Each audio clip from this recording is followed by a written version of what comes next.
Wow. lần đầu mà đôi mình quay quay. Anh ơi anh à, anh có bùa gì mà lại làm em yêu vậy? Baby baby, em nói từ đầu baby can you say?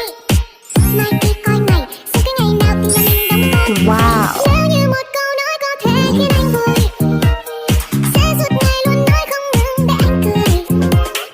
Nếu em làm như thế trong em có hâm không? Đi đi đi lắm nhưng đây vô nhà thương, đêm nay vô nhà thương, đêm nay vô nhà anh biết thương. Giây phút em gặp anh là em biết em si tình, tình tình tình tang tang tình, tang tình tình tình tang tang tang. Giây phút em gặp anh là em biết em si tình, tình tình tình tan tan tình, tan tình mình tình tan tan.